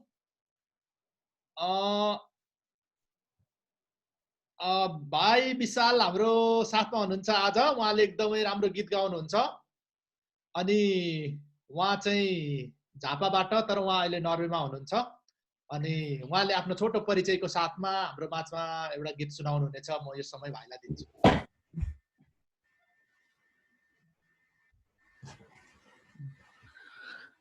सबैलाई जयमसी। म विशाल रोका, मेरो घर झापा। अनि अहिले म यहाँ नर्वेमा चाहिँ त्यो एउटा स्टुडेन्ट फेलोसिप, तपाईँहरू कतिलाई थाहा छ नेपालमा बस्नुहुनेलाई, NBCBS, हामी विद्यार्थी सङ्गतिबाट चाहिँ हामी आएको। अनि भन्नुपर्दाखेरि अहिले हामी यहाँ 10 महिनाको लागि आएको। अनि लगभग सकिन आँटिसक्यो हाम्रो समय। अनि मेरो झापामा चाहिँ घर धुलाबारी। अनि मेरो चर्चको नाम धुलाबारी टाउन चर्च, पास्टर तारा कुमार तामाङ। कतिजनाले चिन्नुहुन्छ। हुन्छ, म यस समय एउटा गाना गाउँछु। गाना गाउने भन्दा म खासै गानाहरू त त्यस्तो त गर्दिनँ, तर अहिले यो लकडाउनको समयमा चाहिँ धेरै अवसरहरू पाइरहेको हुन्छ, खाली समय हुन्छ। अनि 1-2वटा भए पनि गानाहरूले चाहिँ म मानिसहरूलाई होइन फेसबुकमा, युट्युबहरूमा यो गरेर भए पनि एउटा मेसेज दिन खोजिरहेको हुन्छु। गाना चाहिँ तपाईँहरूले सुन्नुभएको चाहिँ छैन, यो तिमी यसो असल मित्र भन्ने। म यो गाना छोटो गाउँछु। अनि तपाईँहरूले सबैले सुनिकन तपाईँहरू आशिषित हुन सक्नुहुन्छ।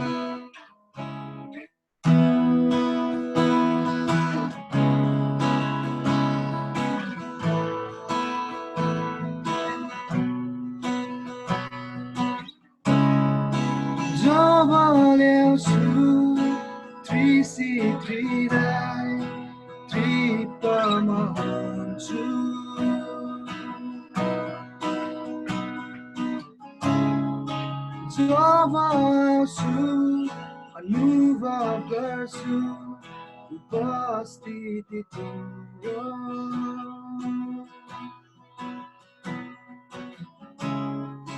जब ल्याउँछु त्रिसित्रीलाई तृप्तमा हुन्छु।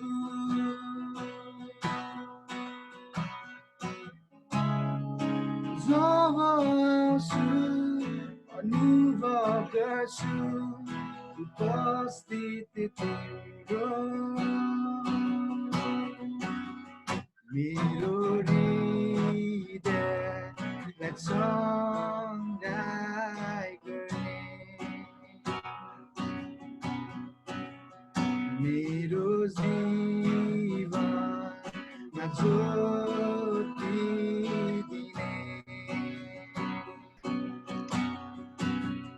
मेरो हृदयलाई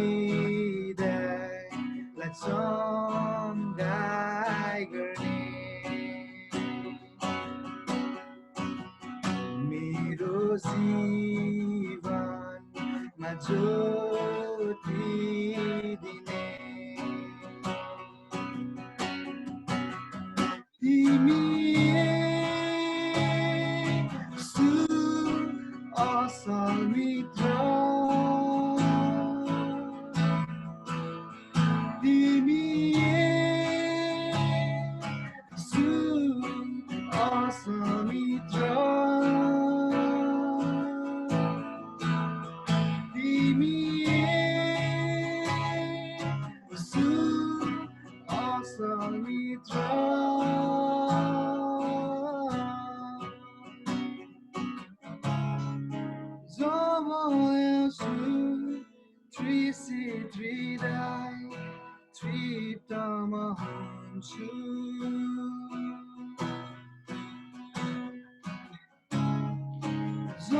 आउँछु अनुभव गर्छु उपस्थिति तिम्रो।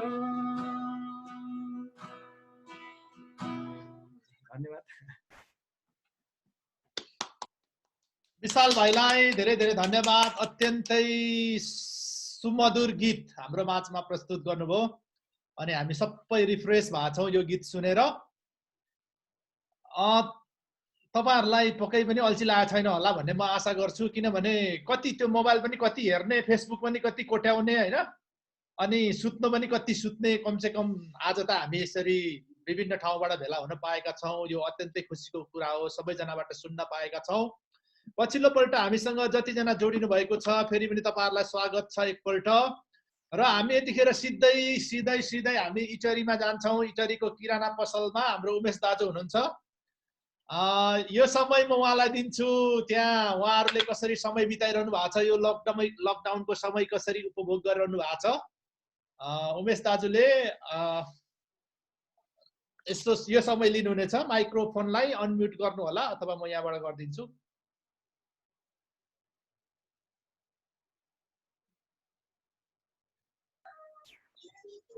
हुन्छ हजुर, यो समय उमेश दाजुलाई। जतिजना टाढाबाट नजिकबाट है आज हामीलाई आदरणीय पास्टर सर जीवन मगरले हामीलाई एकीकृत गर्नुभएको छ। हामीलाई है आत्मामा, शरीरमा नभए पनि हामीलाई आत्मामा एकै ठाउँमा उठाउनु भएको छ है।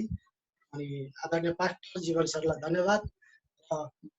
र जो हामीलाई चाहिँ विभिन्न अहिले यो परिस्थितिमा है यो सङ्कटको समयमा पनि हामीलाई असल तरिकाले हामीलाई चाहिँ एकीकृत गर्नुभएको छ, जो चाहिँ हामीलाई परमेश्वरको आत्मामा एकसाथ हामीलाई भेला गराउनुभएको छ है। सबैभन्दा परमेश्वरलाई धन्यवाद। अनि तपाईँहरू सबैजनालाई ईश्वरको नाममा जय मसीह।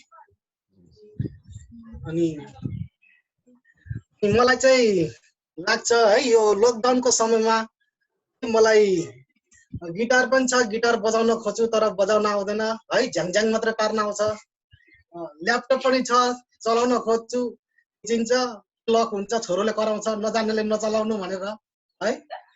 अनि अब केही मोबाइल पनि खेल्छु, दुनियाँ खेल्न खोज्छु, जानेको छैन है। अनि मोबाइल पनि चलाउन आउँदैन है। तर त्यो चाहिँ मलाई परमेश्वरको आशिष जस्तो लाग्छ, किनकि परमेश्वरले चाहिँ तैँले नजानेको चला, नजानेको चिज नचला, तैँले जे जानेको छ त्यही चल्ला। मलाई कखा आउँछ, बाइबलको कखा मात्र पढ भनेर भन्नुभएको होला, तर चाहिँ मैले त्यो पाएको होला जस्तो लाग्छ मलाई चाहिँ है। अनि र मलाई यो अहिलेको जुन यो परिस्थितिहरू हेर्दाखेरि है मेरो मनमा चाहिँ एकदम खुल्दुल भइरहेको हुन्छ है। यो यस्तो परिस्थिति आयो कि म बाइबल पनि पढिरहेछु है। अहिले पढ्दा त म मोटो बुद्धि भएकोले बरु काम गरेको बेला चाहिँ थोरै पढ्थेँ, कहिलेकाहीँ त झट्ट याद हुन्थ्यो। तर अहिले धेरै पढेको त धेरै खाएर चाहिँ मान्छे त सूक्ष्म हुन्छ नि, त्यस्तै त पढेकोले पनि धेरै गर्दा होला है। म त्यति धेरै अलिकति उमेर खाएकोले पनि गर्दा होला, त अलिकति म याद गर्न सक्दिनँ। तर म त पढेको पढाइ गर्दाखेरि त अलिकति केही एक दुईवटा कुरा चाहिँ मेरो मनमा खेलिरहेको छ है। मानिसले चाहिँ अहिले यो लकडाउन चाहिँ है संसारमा मेरो विचारले चाहिँ सोच्दाखेरि चाहिँ साँच्चै नै हामी यो चाहिँ एउटा परमेश्वरबाट अलग रहेर है, परमेश्वरको आज्ञाहरूलाई नमान्दाखेरि है, परमेश्वरको भयमा नरहँदाखेरि चाहिँ यो एउटा चाहिँ हामी माथि दण्ड नै आएको होला जस्तो लाग्छ मेरो विचारले चाहिँ। तर वैज्ञानिक हिसाबले के हो है त म जान्दिनँ, शास्त्रीय हिसाबले के हो, धार्मिक शास्त्र हिसाबले के हो त म जान्दिनँ। तर मैले जानेको, मैले त बाइबलहरू थोरै पढेकोले गर्दाखेरि मेरो बुद्धि, मेरो ज्ञानमा चाहिँ त्यो आउँछ। किनभनेदेखि चाहिँ यो लकडाउन यस्तो अवस्था आयो है, हामी भेट्छौँ पुरानो समयमा है, आदम हव्वाले त गल्ती गरेको पापमा फेरि तिनीहरू डोरिए। र त्योभन्दा फेरि पछिबाट आएर चाहिँ नोआको समयमा है मानिसहरू खाँदै थिए, पिउँदै थिए, बिहाबारी गर्दै थिए, आफ्नो मन खुसीले चाहिँ आफ्नो इच्छाले चल्दै थिए, परमेश्वरको भयमा रहेका थिएनन् मानिसहरू है। र मानिसहरू चाहिँ फेरि दण्डको भागीदार बन्नु पर्यो। अहिले पनि त्यही अवस्था आएको छ।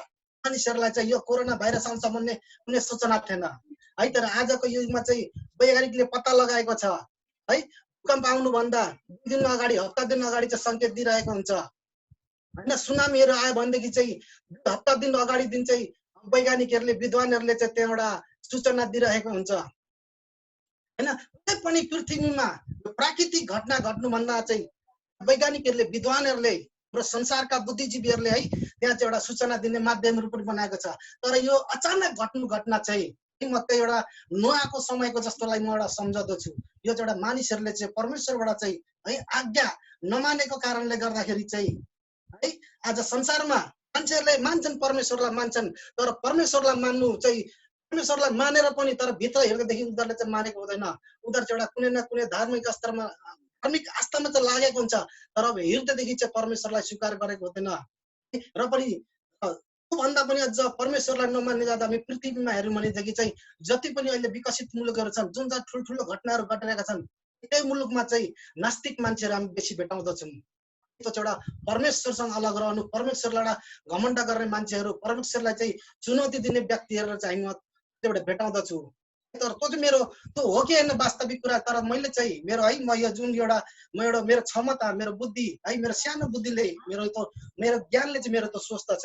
किनकि मान्छे चाहिँ एउटा मर्ने भएदेखि कुनै पनि रोगले मर्ने भएदेखि हामी हेर्छौँ त्यहाँ हामी इस्राएलीहरूलाई हेर्छौँ है, जो चाहिँ मिश्र देशदेखि चाहिँ कनानको त्यहाँ चाहिँ प्रस्थान है, त्यहाँ चाहिँ यात्रा गर्दाखेरि चाहिँ कस्ता कस्ता मानिसहरू चाहिँ परमेश्वरले मार्नु भएको छ। मार्नेको मान्छेले दण्ड, परमेश्वरले जो दण्ड दिनुहुन्छ त्यो चाहिँ एउटा त्यस्तो सुक्खा भूमिमा पनि है जो चाहिँ परमेश्वरको विरुद्ध लागेका थिए मानिसहरू, दातान है कोरा, दातान अभिराम भन्ने व्यक्तिलाई चाहिँ त्यहाँ हामी चाहिँ धरती फुटेर चाहिँ त्यो मानिसहरू त्यहाँ जमिनभित्र छिरेको हामी भेटाउँदछौँ। त्यो चाहिँ एउटा परमेश्वरले दिनुभएको दण्ड हो। तर मान्छे चाहिँ नमर्नु पर्ने अवस्था चाहिँ कस्तो छ भनेदेखि हामी एउटा नोआ यो के अरे भाइ यो तार्सिसमा जो वचन परमेश्वरले पठाउनु भएको थियो नि, मोसा होइन हो, योनाको हामी जीवनलाई थोरै हेरौँ। एउटा परमेश्वरले चाहिँ आज्ञा गरेर पठाएको मान्छे हो होइन। ऊ चाहिँ त चाहिँ 90मा जा भन्दाखेरि ऊ चाहिँ तार्सिस जाने जहाजमा चाहिँ चढेर गयो, तर ऊ मानेन है।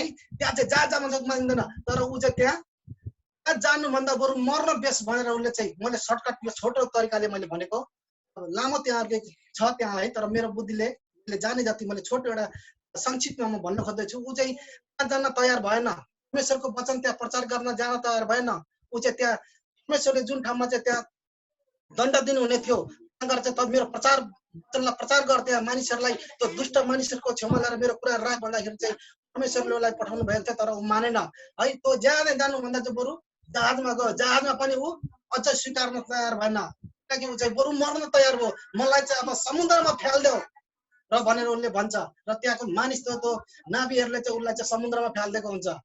तर मैले भन्न खोजेको कुरा चाहिँ के हो भनेदेखि परमेश्वरको इच्छामा छ मृत्यु र जीवन चाहिँ भन्ने कुरो, र त्यहाँ चाहिँ ऊ समुद्रमा मर्न तयार हुन्छ, र पनि ऊ मर्न सक्दैन, किनभने उसलाई चाहिँ परमेश्वरले चाहनु भएको थियो।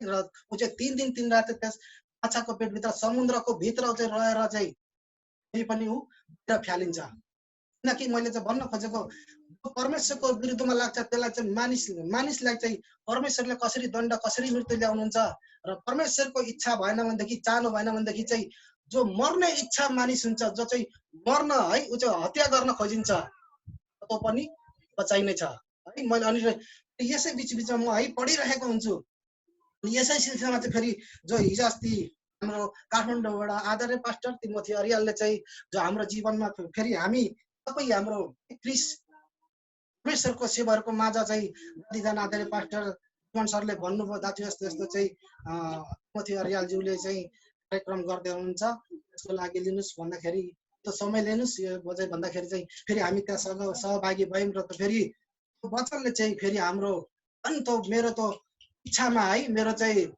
त्यो मैले सोचेको जस्तै नै त्यहाँ हामी चाहिँ साँच्चै नै परमेश्वरसँग चाहिँ नजिक, हाम्रो आत्मा, प्राण र शरीर, आत्मा र हाम्रो प्राण चाहिँ परमेश्वरसँग सम्बन्ध रह्यो भनेदेखि चाहिँ है यो शरीरले पनि कहिलेकाहीँ गल्ती कामहरू गर्न खोज्छ, र त्यसले चाहिँ त्यो हाम्रो शरीरले चाहिँ त्यो प्राण र आत्मालाई चलाउन सक्दैन, किनकि हामी चाहिँ परमेश्वरसँग चाहिँ नजिक, हाम्रो आत्मा चाहिँ, हाम्रो आत्मा र प्राण चाहिँ नजिक हुनुपर्छ, र हामीलाई चाहिँ परमेश्वरले जहिले पनि हामीलाई सुरक्षित अब असल तरिकाले चलाएर हाम्रो जीवनमा राख्नुहुन्छ। त्यो आत्मा चाहिँ हाम्रो चाहिँ शुद्ध हुनुपर्छ है। शरीर जस्तो सुकै हाम्रो मानिस जाति हो, गल्ती कामहरू हुन्छ, हाम्रो यो भौतिक शरीरले गल्ती कामहरू गर्छ, र पनि हाम्रो आत्मा र प्राण चाहिँ परमेश्वरसँग सम्बन्ध हुनुपर्छ है। हामीलाई मत्ती 5:8 पनि भन्दछ धन्य शुद्ध हृदय उनीहरू किनभने तिनीहरूले चाहिँ परमेश्वरलाई देख्ने छन्।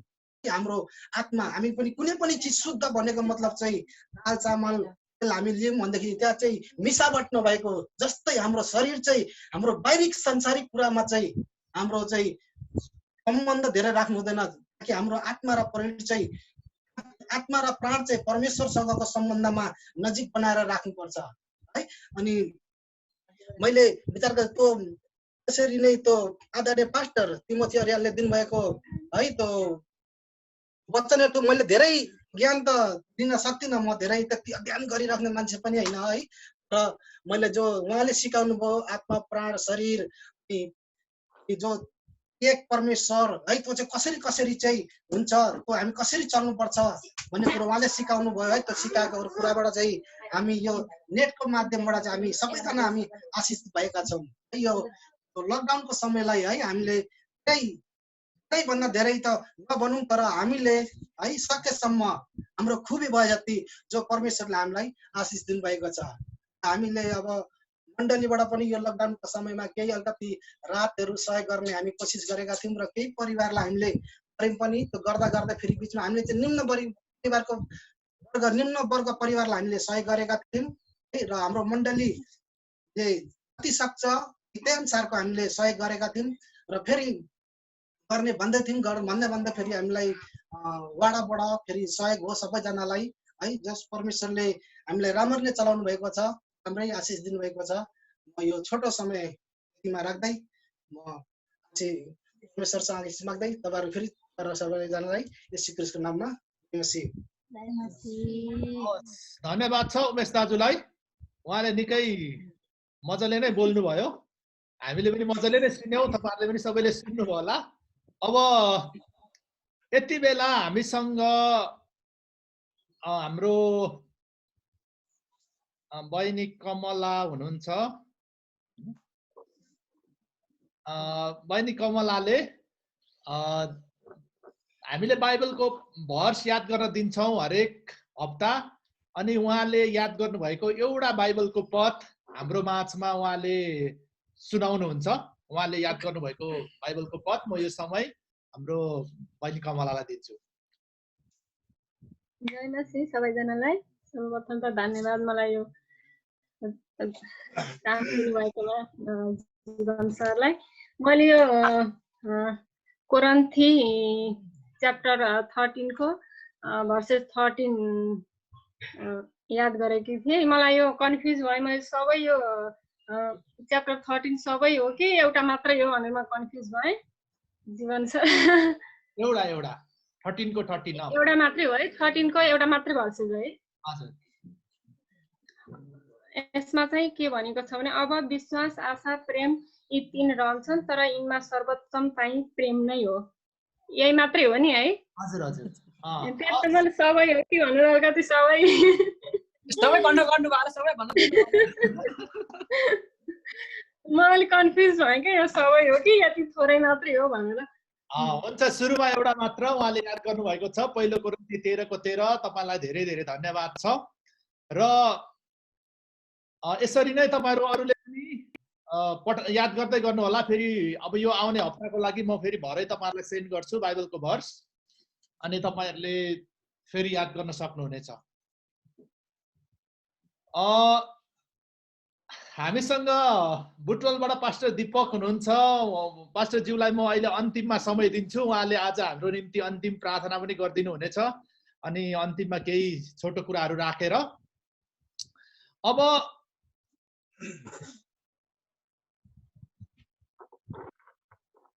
हामीले सबैजनाबाट सुनिसकेका छौँ। अब यति धेरै सुनेपछि त वचन सुन्न त्यति खासै आवश्यक हुन्छ जस्तो मलाई लागेन, किनभने धेरै कुराहरू सुनिसक्यौँ। तर म संक्षिप्तमा 5 मिनेट जति तपाईँहरूको समय लिन चाहन्छु, अनि यो समय हामी 1-2वटा कुराहरूलाई राम्रोसँग मनन गर्छौँ। यो कुराहरूलाई हामीले मनन गर्न सक्यौँ भनेदेखि निश्चय नै यसले हाम्रो जीवनमा ठुलो फाइदा पुर्याउँछ।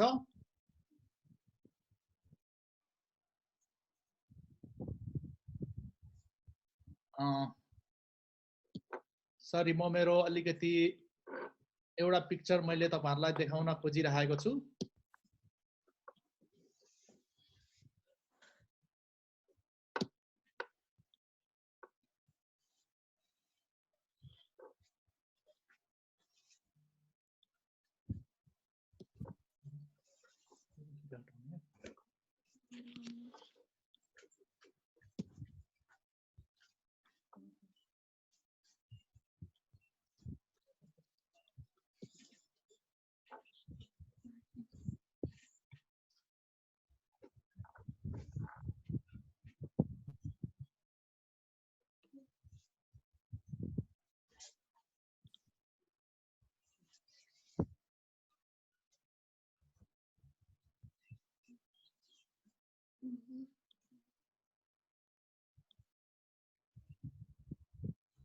तपाईहरुले यो पिक्चरलाई पक्कै पनि देख्नुभयो होला।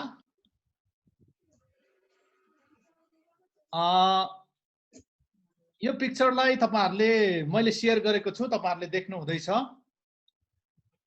हाम्रो शरीर, हामीले यो जुन शरीर लिएको छ, हामीसँग जुन यो ह्युमन बडी छ, यो मानव शरीर, यो चाहिँ तीनवटा कुराहरू मिलेर बनिएको छ।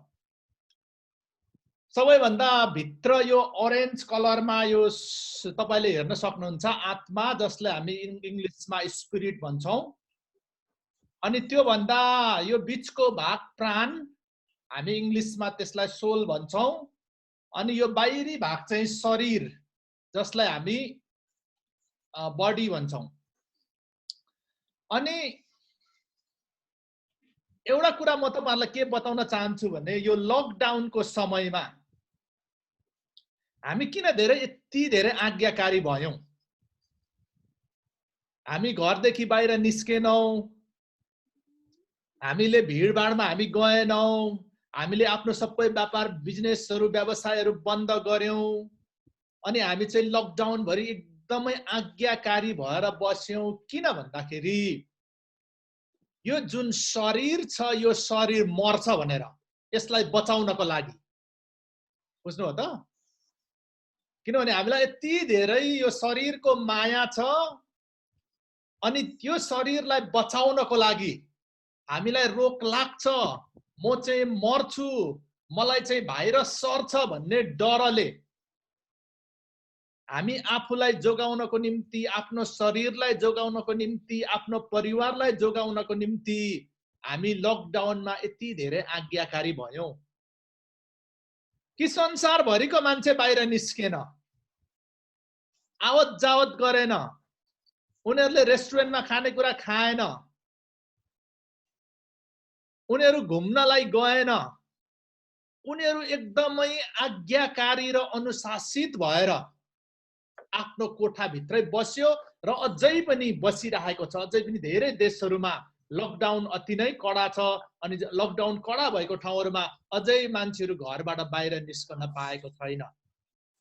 किन भन्दाखेरि मुख्य कुरा चाहिँ यो शरीरलाई बचाउनको निम्ति।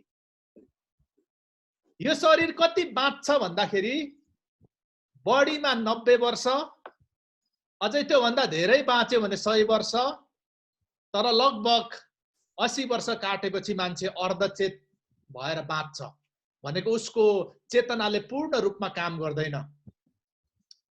अनि मानिलियौ 100 सम्म 90 वर्ष अथवा 100 वर्ष बाँच्ने शरीरलाई हामीले यति धेरै माया गरेर, यति धेरै वास्ता गरेर हामीले यो लकडाउनको नियम पालन गर्यौं। थुप्रै कुराहरूबाट आफूलाई वञ्चित गरेर हामीले आफूलाई अनुशासनमा राख्यौं। तर हामीले यो भित्रको यो जुन पहेँलो भाग आत्माको बारेमा एकपल्ट हामीले सोच्यो भनेदेखि यसले हामीलाई अझै थुप्रै कुराहरूको चुनौती दिन्छ। यो शरीर त 90 वर्ष 100 वर्ष बाँच्ने हो। यो आत्मा भनेको चाहिँ बाइबलले भन्छ यो हाम्रो आत्मा चाहिँ कहिले पनि मर्दैन। यो आत्मा चाहिँ मर्दैन। यो प्राण र शरीर चाहिँ निस्किन्छ। यो प्राण भनेको सास, अनि यो प्राण भित्र, प्राण र शरीर भित्र मान्छेको हृदय, मन, इच्छा, संवेग, यो भावनाहरू, इमोसनहरू, यो शरीर र प्राणमा हुने गर्छ अनि यो आत्मा चाहिँ मान्छेको ईश्वरसँग सम्बन्धित हुने भएकोले यो आत्माले चाहिँ जहिले पनि ईश्वरको कुराहरू खोज्छ ईश्वरलाई विश्वास गर्ने ईश्वरलाई पुकार्ने अथवा अब अरू धर्म भनेदेखि मान्छे चाहिँ अब ईश्वर प्रति आकर्षित हुने पूजा आजा गर्ने विभिन्न माध्यमद्वारा ईश्वरलाई भेटाउन खोज्ने यी कुराहरू चाहिँ मान्छेको आत्माले खोज्छ तर जबसम्म हामीले सत्य ईश्वरलाई भेट्दैनौं अनि जबसम्म यो हाम्रो भित्री आत्माले सही कुरा पाउँदैन तबसम्म मान्छेको हृदय ठीक हुँदैन मान्छेको इच्छाहरू ठीक हुँदैन मान्छेको संवेगहरू भावनाहरू ठीक हुँदैन मान्छेको मन ठीक हुँदैन यो सबै कुरा चाहिँ नकारात्मक भएर जान्छ त्यसकारणले गर्दा हामीले आफ्नो शरीरलाई जति धेरै वास्ता गरेर अनुशासित राख्छौं त्यति नै धेरै हाम्रो आत्माको पनि हामीले वास्ता गर्नुपर्छ हाम्रो भित्री आत्मालाई हामीले ईश्वरसँग पवित्र आत्मासँग यसलाई कनेक्टेड गराइराख्नुपर्छ जब यो हाम्रो आत्मा चाहिँ परमेश्वरसँग जोडिएको छ अनि त्यसले चाहिँ हाम्रो प्राणलाई हाम्रो हृदयलाई शान्ति दिन्छ यसले चाहिँ हाम्रो भावनाहरूलाई सकारात्मक बनाउँछ हाम्रो इच्छाहरूलाई सकारात्मक बनाउँछ यो तपाईं र मैले पर्ने कुरा छ यसकारण म आजको यो छोटो सन्देशबाट तपाईहरुलाई के बताउन चाहन्छु भने हामीले शरीरलाई वास्ता गरेर शरीरलाई बचाउनको निम्ति जति धेरै प्रयत्न गरेका छौं प्रयास गरेका छौं यो आत्मालाई बचाउनको निम्ति आत्मालाई पनि सही कुरासँग परमेश्वरसँग जोड्नको लागि कनेक्ट गराउनको निम्ति जब यो मान्छेको आत्मा मर्छ यो आत्मा मरेपछि चाहिँ उसको हृदय नकारात्मक हुन्छ उसको इच्छाहरू नकारात्मक हुन्छ उसको मनले नराम्रो कुरा सोच्न थाल्छ उसको संवेगहरू इमोसनहरू खराब कुरातिर बग्दै जान्छ त्यसकारणले यो जब हाम्रो यो आत्मा जीवित हुन्छ यो आत्मा चाहिँ जब परमेश्वरसँग कनेक्सन हुन्छ परमेश्वरसँग जोडिन्छ तब मात्र तपाईं र मेरो हृदय तपाईं र मेरो मन तपाईं र मेरो इच्छा तपाईं र मेरो संवेगहरू चाहिँ सकारात्मक भएर जान्छ अनि यो आत्मा चाहिँ कहिले पनि मर्दैन अनि येशूले त्यही भन्नुभयो कि उहाँलाई विश्वास गर्यो भने चाहिँ उहाँलाई विश्वास गर्नेहरूले चाहिँ अनन्त जीवन पाउँछ कहिले नमर्ने जीवन पाउँछ भनेको उनीहरुको यहाँ आत्मा चाहिँ कहिले पनि नष्ट हुँदैन हाम्रो शरीरलाई जोगाउनको निम्ति हामीले जति धेरै अनुशासनमा बसेका छौं जति धेरै आफुलाई अब एकदमै अनुशासित गरेका छौं त्यसरी नै हामीले आत्मालाई पनि बचाइ राख्नुपर्छ हाम्रो परमेश्वरसँगको सम्बन्धलाई हामीले बलियो बनाइ राख्नुपर्छ अनि हाम्रो यो आत्माको सम्बन्ध जब राम्रो हुन्छ तब मात्र हाम्रो शरीरले हाम्रो हृदयले हाम्रो मनले चाहिँ असल कुराहरू प्रकट गर्न थाल्छ अनि यो कुराहरू चाहिँ प्राप्तिले बताउनु हुनेछ यो बाइबलको पद भर्स यो याद गरेको मत्तीको गलातीको पुस्तक 5 अध्यायको 22 पदमा यो कुराहरू लेखेको छ अनि गलाती 5 को 22 बाट यो याद गरेको पद चाहिँ मेरो छोरी प्राप्तिले तपाईहरुको माझमा राख्नु हुनेछ यो समय म प्राप्तिलाई दिन्छु सबैलाई जय मसीह म गलाती 5 को 22 र 23 भन्न गइरहेको छु तर पवित्र आत्माको फल चाहिँ प्रेम आनन्द शान्ति धैर्य दया भलाइ विश्वासता नम्रता र संयम हुन् यस्ता कुराहरूका विरुद्धमा कुनै व्यवस्था छैन आमेन आमेन साच्चै नै मैले अघि नै भने जब हाम्रो आत्मा चाहिँ परमेश्वरसँग कनेक्सन हुन्छ परमेश्वरसँग जोडिन्छ जब हाम्रो आत्मा चाहिँ जीवित हुन्छ तब साच्चै नै प्रेम दया भलाइ विश्वासता नम्रता धीरज यो कुराहरू चाहिँ तपाईं र मेरो जीवनमा रिफ्लेक्ट हुन्छ देखिन्छ हाम्रो शरीर चाहिँ एउटा मिरर हाम्रो शरीर चाहिँ स्क्रिन जस्तो हो क्या तपाईले जस्तै स्क्रिन देखिरहनु भएको छ नि अहिले हाम्रो शरीर चाहिँ स्क्रिन जस्तो हो अनि हाम्रो भित्र जे कुरा छ त्यो चाहिँ हाम्रो शरीरमा देखिन्छ यसकारणले गर्दा यो लकडाउनको अवस्थामा हामीले आफ्नो शरीरलाई जति धेरै वास्ता गरेका छौं त्यति नै हाम्रो आत्माको पनि हामीले वास्ता गरौँ, हाम्रो आत्मालाई मर्न नदिउँ, जीवित राखौँ, हाम्रो सम्बन्धलाई परमेश्वरसँग जोडिराखौँ, अनि मात्र तपाईँ र मेरो मन, तपाईँ र मेरो हृदय, तपाईँ र मेरो इमोसन, तपाईँ र मेरो भावनाहरू चाहिँ सकारात्मक हुन्छ। त्यसले चाहिँ तपाईलाई भलाइ गर्छ, तपाईको परिवारलाई, तपाईको छिमेकीलाई, हाम्रो समाजलाई, हाम्रो देशलाई त्यसले चाहिँ असल बाटोतिर डोर्याउँछ। आजको वचन म यही राख्छु। तपाईहरु सबैजनालाई धन्यवाद सुनिदिनु भएको लागि। अब हामी हाम्रो आजको संगतिको अन्तिम भागमा आइपुगेका छौं। अन्तिम गर्न भन्दा अगाडि म एक दुईवटा सूचना तपाईहरुलाई राख्छु। अर्को हप्ता भनेको अब आउने शनिबार ठीक यही समयमा परमेश्वरको वचन बाँड्नको निम्ति डाक्टर डोमेनिक, हामीले पहिला हाम्रो एउटा सम्मेलनमा स्पिकरको रूपमा उहाँलाई बोलाएको थियौं। डाक्टर डोमेनिक उहाँले चाहिँ यो विनाशकारी, यो विनाशको समयमा, यो पेन्डेमिक सिचुएसनमा, यो विनाशको अवस्थामा हाम्रो विश्वासलाई कसरी बचाइराख्ने, how to defend our faith, हाम्रो विश्वासलाई कसरी हामीले रक्षा गर्ने भन्ने बारेमा उहाँले बोल्नुहुन्छ। उहाँ चाहिँ एकदमै शिक्षित, अनि उहाँले चाहिँ सानै उमेरमा लगभग 27-28 वर्षको उमेरमा पीएचडी गर्नु भएको, अनि क्रिस्चियन एपोलोजिस्ट हुनुहुन्छ उहाँ चाहिँ। अनि उहाँ चाहिँ अहिले हङकङको एउटा विश्वविद्यालयमा पढाउनुहुन्छ। अनि उहाँले हामीलाई समय दिइसक्नु भएको छ आउने शनिबार। तपाईहरु कसैले मिस नगर्नु होला। It's very important. थियोलोजी पढ्नेहरुको लागि अत्यन्तै मुख्य।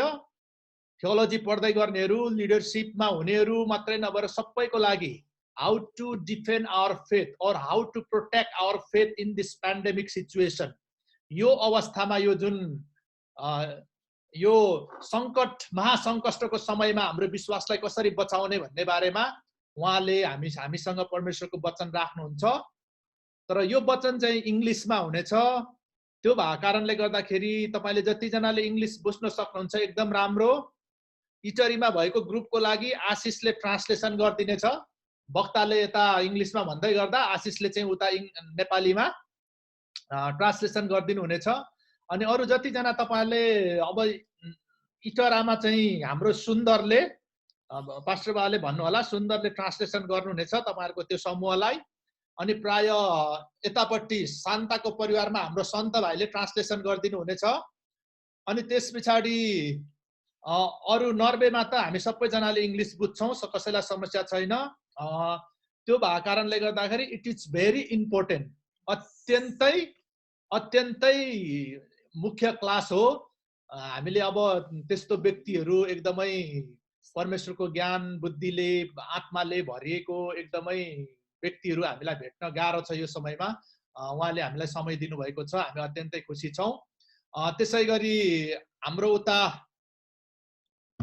हाम्रो भाइ हुनुहुन्थ्यो झापाबाट एउटा समूह, उहाँ भाइ दिपेन्द्र, उहाँहरुको आज एकदम बत्ती र नेटको प्रब्लम छ भन्नुहुँदै थियो। फेरि उहाँ बीचमा जोडिनु भएको थियो, फेरि अहिले उहाँ हुनुहुन्न। त्यसकारणले गर्दाखेरि तपाईहरु यदि कसैलाई यो बारेमा चाहिँ यो मेरो साथीले पनि सुन्न जरुरी छ जस्तो लाग्छ भने तपाईले यो आईडी र तपाईले पासवर्ड शेयर गर्न सक्नुहुन्छ। कृपया तपाईले शेयर गर्दाखेरि केही समस्या छैन। अनि उहाँहरुले पनि यो सुन्न आवश्यक छ जस्तो तपाईलाई लाग्छ भनेदेखि शेयर गर्नु होला, उहाँहरुले पनि ताकि सुन्न सक्नुहुनेछ। अब हामी संगतिको अन्तिम भागमा आइपुगेका छौं। हामीसँग भाइ दिपेन्द्र उहाँ हुनुहुन्न अहिले, उहाँको नेटको प्रब्लमले गर्दाखेरि।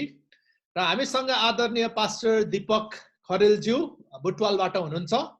उहाँलाई यो छोटो समय दिन्छु, साथै यो समय लिएर उहाँले हामीलाई अन्तिम प्रार्थना पनि गरिदिनु हुनेछ। अन्तिम प्रार्थना आशिष उहाँले हाम्रो निम्ति मागिदिनु हुनेछ। हुन्छ, यो समय म पास्टर दीपकलाई दिन चाहन्छु।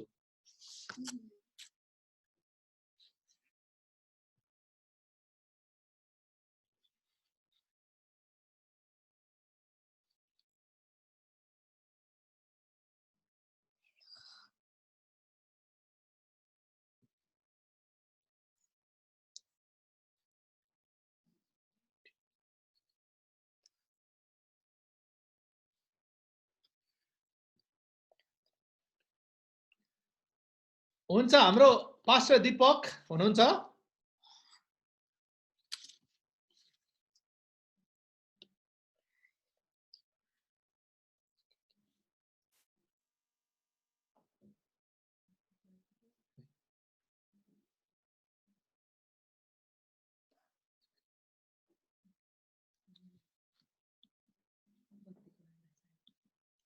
सायद उहाँको केही नेटमा समस्या भयो जस्तो छ।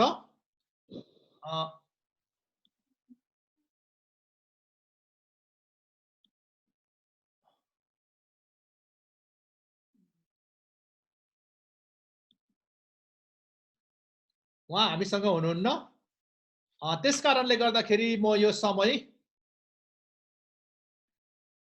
हाम्रो भाइ अमर र पाललाई दिन चाहन्छु। भाइ अमरले अन्तिम प्रार्थना गरिदिनु हुनेछ। त्यो भन्दा पहिला हामी छोटो समय म हाम्रो रमेश भाइलाई दिन चाहन्छु। रमेश भाइ पोर्सगुनतिरको खबर के छ, त्यहाँको परिवारहरू मण्डलीलाई के छ, छोटो बताइदिनु न। 1 मिनेट 2 मिनेट। माइक अनम्युट गर्नु होला।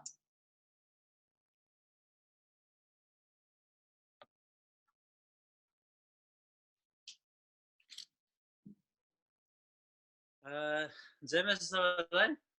जय मसी। यताको हालखबरहरू सबै ठिकठाक छ। जस लकडाउनमा पहिला जस्तो अब औँसीपूर्णमा भेट्ने हुँदैन। अहिले त अब अफन एकदमै अफतो भेट हुन्छ। यो चाहिँ खुसीकै कुरो हो। अनि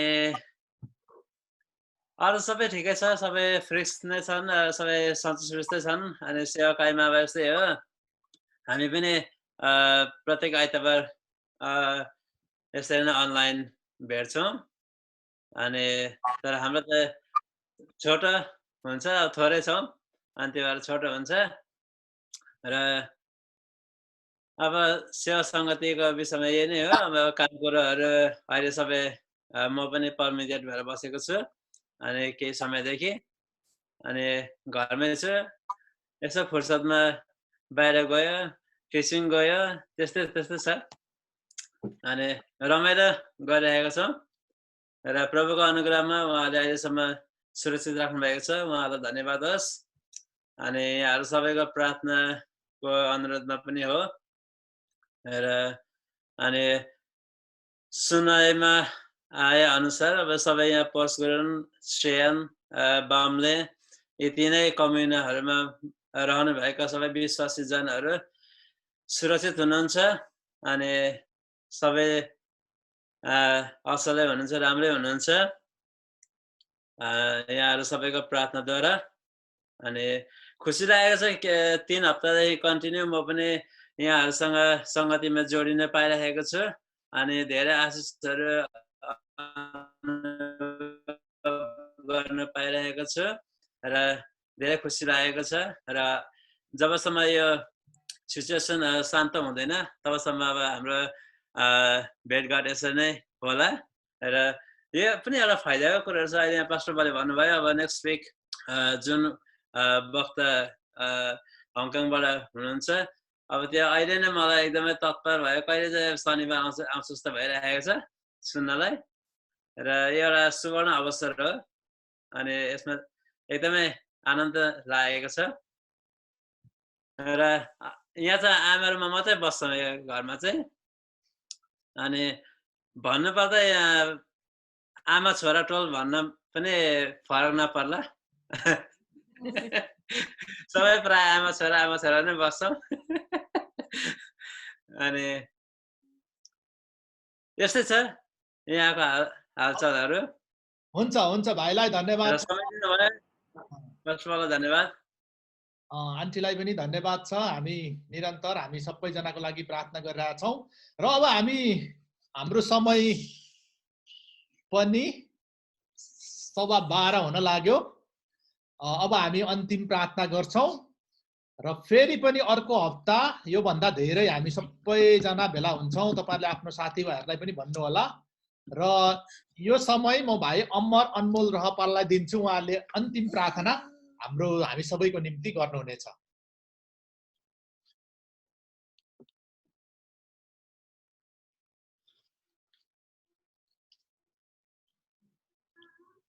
हस् भाइ। ल जय मसीह सबैजनालाई। हुन्छ हामी अन्तिम प्रार्थना गर्नेछौँ, सबैजनाले शिर झुकाइदिनु होला।